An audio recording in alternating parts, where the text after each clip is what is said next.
and your requests. And in his time and in his way, he will answer. God answers, first of all, by saying to Habakkuk that he's going to do something amazing. Verse 5, "Look at the nations and watch, and be utterly amazed. For I am going to do something in your days that you would not believe, even if you were told." Here's the promise that God can come into the situation, whatever Habakkuk is facing, whatever he's concerned about, and that he can bring incredible, unbelievable transformation to that situation.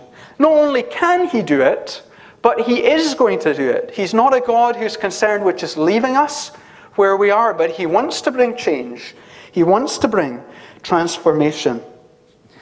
And yet, Habakkuk is quickly starting to realize from God's response that when God comes into our situation and does something amazing, that he doesn't always do it in the way that we would like. We read on. How is God going to intervene into this wicked situation, this time of injustice in Judah's history? Well, he was going to use their enemy to conquer them. Now, I don't know what solution Habakkuk was thinking about, but I'm pretty sure it wasn't this one.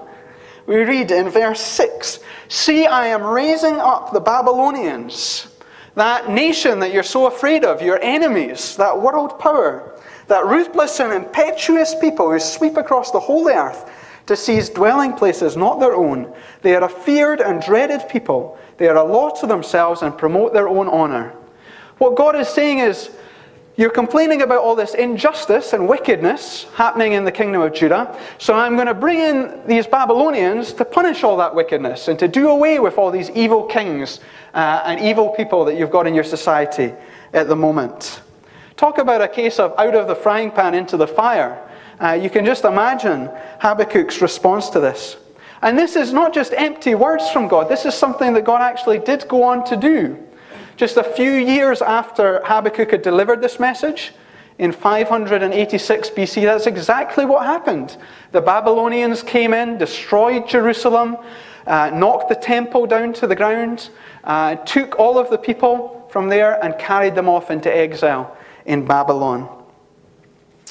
There's a real lesson here that we need to be careful when we complain to God. We need to be careful what we wish for, because often when God intervenes in our situations, he chooses to do things in his way, not in our ways. And sometimes the ways that God works in our lives can cause things to seem as if they are getting worse before they get better. That's certainly the testimony from Scripture, but it's also the testimony from world history as we look at the ways in which God has been working. As you're aware, Kirsty and I have been living and working in China for the past few years, and this is certainly very evident in the life of the Chinese church. In the first half of the 20th century, the Chinese church was really starting as a baby church to grow more and more through the work of many foreign missionaries who were working in that place. But still there was a lot that the Chinese church was unsatisfied with. They longed and yearned for more and cried out to God because they saw there were so many more people in China who didn't know the gospel. So many people who needed to hear about Jesus Christ. They also saw all of the problems in their own country, the civil war, the corruption that was going on, and they cried out to God and complained and asked him, God, would you do some incredible act of transformation? And yet what was the answer that God gave to the Chinese church? Instead, he raised up a communist government to take over the country. One that kicked all of the foreign missionaries out of China. One that closed the churches. One that persecuted Christianity. No doubt many of them felt like Habakkuk. God, what are you doing? We've been asking for you to work in powerful ways, ways that we would expect you to work in. And yet it seems that the answer that you're given is to put us into an even worse situation than the one we were in originally. Well, thankfully, as we'll think in a little while, that wasn't the end of the story for the Chinese church. And thankfully also, as we continue reading through Habakkuk, we see that God doesn't leave the story there. For as he gives this answer, this difficult and hard to understand answer, he also gives some reassurance to Habakkuk.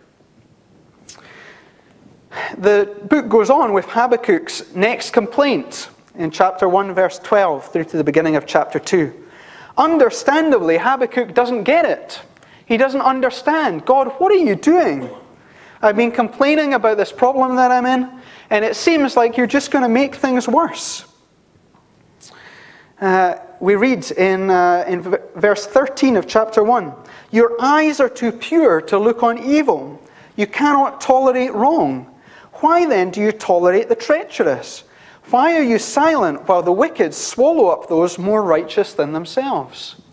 Habakkuk really has a problem here, because what he sees God's answer as being is, we've got some wicked people here in Judah, but God is going to send some even more wicked people to do even more wicked things in this situation. He just can't get his head around this. He also can't understand here how the pure and holy God, who can't look upon evil, could use these very evil people, the Babylonians, to work out his purposes. It's giving him a real headache. He can't understand what God is doing. He's worried about it. And yet God comes to him and gives a further response in chapter 2. And God's message of reassurance is really quite a simple one. God, in the midst of this situation, says to Habakkuk, trust me. Trust me. God reminds Habakkuk that he is God. He knows what he is doing. At the end of chapter 2, in contrast to idols who are powerless in and of themselves, he reminds Habakkuk that he is the Lord who is seated in his holy temple. That is, that he is the sovereign God who is enthroned above all things, the one who reigns in power, who knows what he is doing. And he is a God, the scriptures tell us, who can take the evil intents of man's heart and who can use it to work out his good purposes, even while remaining holy and pure. Of course, we have the ultimate example of that, not just here in God's use of the Babylonians, but in the cross of Jesus Christ. In another dire situation where the disciples and people across the nation of Israel were looking to God and looking to Jesus to bring about some incredible victory in the situation that they were in their oppression under the Roman Empire. Yet in the midst of that, God's answer was to take his son and to have him beaten and to have him tortured and have him put to death upon a cross. And yet again, in hindsight, we can see God's incredible wisdom, that even taking these evil purposes, yet working incredible good through it, even better than any other solution that we could imagine, in the cross of Jesus Christ, of course, our forgiveness of sins. And so too here we can trust that God will remain holy, that he will remain good. He reassures Habakkuk that in his purposes that it will all come right in the end. That even though we can't see what God is doing in the midst, that in the longer term we will be able to look back and see his purposes. That is certainly true in this situation. The Babylonian exile was not the end of the story for the people of God, but indeed they did come back from exile and discover the person, the incarnation of God in Jesus Christ. Often this is the way that God seems to work with us. He asks us to wait for him to reveal what he is doing. And so too with Habakkuk here. He reassures Habakkuk that even these Babylonians that he is using at this time will also come under a final judgment, that they too in turn will have to answer for their sin.